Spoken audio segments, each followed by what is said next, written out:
Un día soleado me fui a una pequeña comunidad adyacente, caminar por todo este lugar de los llanos de Venezuela.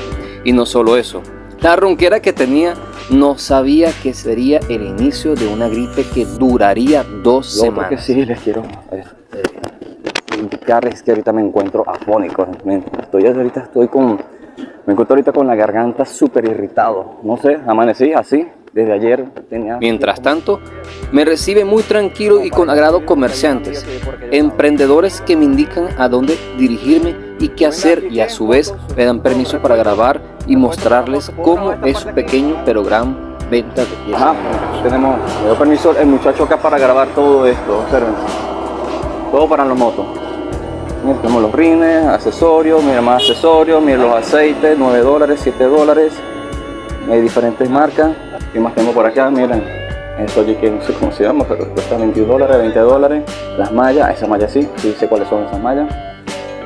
Y accesorios, miren. Miren, aquí tenemos bastantes cosas. Vaya, manos, muchas gracias. ¿Tiene cuenta en Instagram? No tiene, sí. ¿Cuál es tu cuenta en Instagram para que la gente que te gate? ¿Gabriel? Darwin Herrera. Darwin Herrera. Vale, Darwin, cualquier cosa. Dale, mi hermano. Por ahí por Instagram pueden mirar a Darwin Herrera. Okay, vamos a ver por aquí. Y está bonito, de verdad que sí está bonito. Mira, tiene así como una arena. Tiene el columpio, como los bancos, sube y baja, el llamado trompo. Tenemos aquellos túneles. Estos son para hacer ejercicio. Aquí muy fácilmente, que es lo que se suben, se agarran de aquí. Esto es para hacer ejercicio para la cintura, para moldearla. Esto es para las piernas. Este que tenemos aquí. Este para hacer abdominales. Y este para hacer pecho. Ok, miren, este para hacer ya se me falta el nombre. Es hombro. Mira, para hacer hombro. Ay, mira, aquí tenemos unas vacas. Pequeño corral. Esta zona es muy, pero muy común ver vaca y caballos, burros. Es muy, pero muy normal. ¿Por qué? Porque bueno, estamos en una zona ganadera, señores. Estamos en una zona bastante agrícola. Estamos en una zona llanera. Este es uno de los 5 estados llaneros que tiene Venezuela, lo que es Guárico, Portuguesa, Apure, Cogede y Barinas. ¿Okay? Son uno de los 5 estados llaneros de Venezuela. No todos los estados llaneros de Venezuela son llaneros en sí, o sea, tienen esa característica de sequía. No, hay unos que por ejemplo en el estado, lo que es Yaracuy, lo que es Cogede, son como más tropicales, aproximadamente se podría decir, más tropicales. Pero esta zona sí es un poco más llanera. De hecho, hasta la forma de hablar es completamente diferente. De hecho, cuando escuchas hablar por allí, hacer memes, hacer chistes sobre el llano venezolano, escucharás esa tonalidad, esa forma de hablar. De repente, como yo hablo, yo soy uno de los estados llaneros de Venezuela, portuguesa, pero vivo en el estado Guárico. Pero esa forma de hablar son muy, pero muy distintas, que son distintas. Aquí se habla un poco más cantadito, como yo lo digo, mientras que portugués no es cantadito, sino que ciertas palabras como que las acortan, ¿ok? Al final son estados llaneros, pero con una tonalidad en la forma de hablar muy diferente. Hola, yo soy Rufina Guárate, la más bonita de la familia. Gente como Santa Bárbara. ¿Sí? ¿Cómo? Santa por delante y Bárbara. Quiero que escuche esto.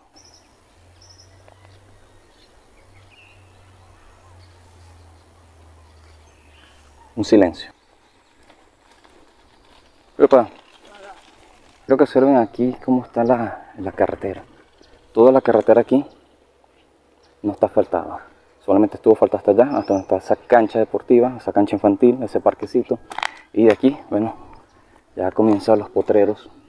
Que tenemos aquí, que ven ustedes acá, esto es un potrero.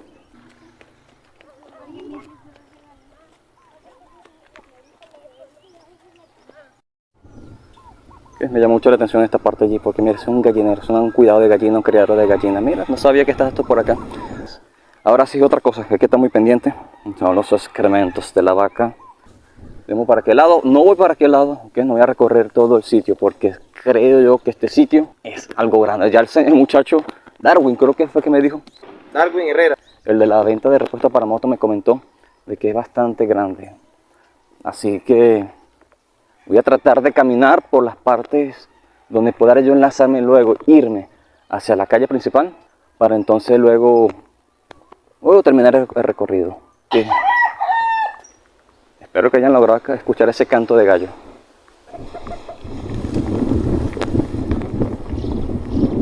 Mira, pero sí. Cuando exactamente iba a hablar, empezó a cantar. Miren cómo son las casas rurales.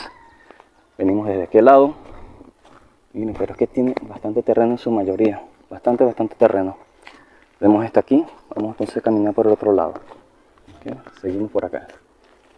Okay, no sé si lograron ver esas personas que están allá de fondo. Ellos te están agarrando agua por la tubería.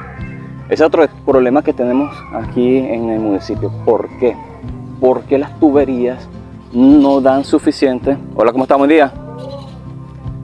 Porque las tuberías no tienen como tantos años, son aproximadamente de los años 40 y en su mayoría en su momento eran de hierro y están tapadas. Por esa razón, no en todas partes llega el agua. Así que suerte para muchos los que llegan por esta zona.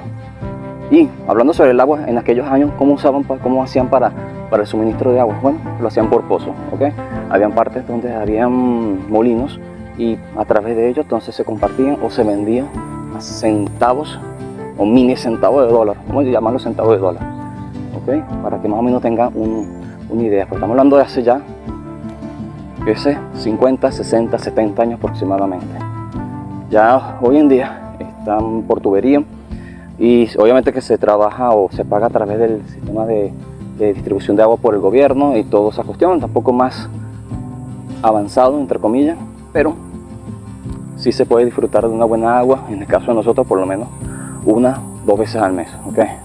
Así que no se crean ustedes que la cosa es así de fácil, pero sin embargo uno trata como que llevar las cosas en paz, no molestarse, porque han pasado muchas veces que personas le dan como una especie de infarto por tantas molestias y cosas y no queremos sufrir de eso. Okay, llegamos de nuevo a la calle principal. Ah, mira, aquí venden queso por panela. Ay, papá, eso que tenemos allí. Tenemos que tener cuidado, de verdad que hay mucho cuidado a la hora de caminar. Estoy viendo por un lado y resulta que en lo que volteo hay otras cosas en el piso. Venimos desde aquel lado, cruzamos hacia la derecha y ahora vamos por aquí. Vamos a ver por esta calle, a ver qué nos encontramos. Okay. Sé que hay varias calles como de transversales. Y busquemos por acá, sigamos caminando.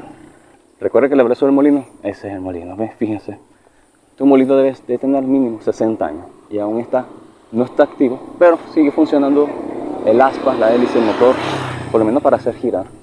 Mira esta iglesia, voy a ver si paso aquí, yo de salido. Y esta iglesia le he tomado fotos varias veces. Y esa que ustedes ven allí, ese soy yo, ¿ok? Pero está cerrado. Ay, sí, miren, si se pueden notar, a ver, miren, observen, ahí sí. Tenemos allí un Cristo, eso quiere decir que es una iglesia católica, sí, ya tenemos una virgen, ya tenemos un santo, ahí está el Nazareno, ok. Tenemos aquí el Nazareno, tenemos allí el Cristo, tenemos por acá la Virgen María, o sea, es una iglesia católica de la comunidad.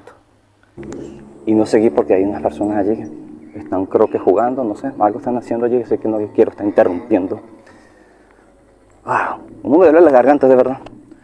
Bien, pero vamos a seguir por acá. Miren, tenemos esta casa allí de barro, de bajareque, barro con paja. Bueno, ya estamos casi llegando al final de este pequeño sector. ¿Por qué lo sé? Bueno, simplemente porque a partir de allá, donde ustedes ven eso azul, donde ven eso allá azul, eso es como un barro, ¿ok? Ven por acá esta casa, observen. Esta pequeña comunidad fundada en el año de 1816, pero según información extraída de los habitantes de mayor años de vida en esta comunidad, no fue sino hasta que en el año de 1927, que inspirado en una laguna que servía de agua a la comunidad y en el mismo estaba rodeada de una planta llamada corozo, por ello se le empezaron a llamar Corozal. A la fecha cuenta con más de 1.300 habitantes y más de 350 casas. Mira, aquí tenemos aquí una mata de ciruela. Esa mata ya está cargada, pero no está madura porque no es la temporada todavía. Falta poco, faltan unas cuantas semanas. Tenemos este increíble árbol de caro. Está verde porque ya soltó todos sus frutos, pero ese árbol, sus frutos huelen tan deliciosos. Aparte que utilizan mucho para el ganado. Mira, yo me metí por esta calle, ¿por qué? ¿Por qué razón? Resulta que por aquí, ya me acordé que es donde está el amigo que la otra vez me dio la papaya, la lechosa. Así que conozco, por lo menos hasta donde sé que llega a la calle. O por lo menos esa noche pude ver. Era de noche, así que no logré si había más, había continuidad o no. Ah, no, está cerrado, sí, está cerrado. No, limitado. Limitado, cerrado, cerrado, cerrado. Así que vámonos por la otra calle, a ver qué nos encontramos por allí, a ver si hay algún paso, si hay algún camino. Y luego de este lado, que recorramos todo este lado, vamos hacia el otro lado, a ver qué vemos por allí. Porque esto no ha terminado por acá, este es sumamente grande, este sector. Bien, señores, espero que les haya gustado este pequeño recorrido. Esta comunidad llamada Corozal. Comunidad que esconde un gran secreto y que en esta primera parte les he mostrado lo mejor y lo más hermoso del llano venezolano. Pero, señores, esto no termina aquí. Así que si quieren saber cuál es el secreto de esta comunidad, los invito a ver la segunda parte y espero que lo vayan a disfrutar. Sector Corozal, señores. Llano venezolano. Estado Guárico. La historia aún no termina.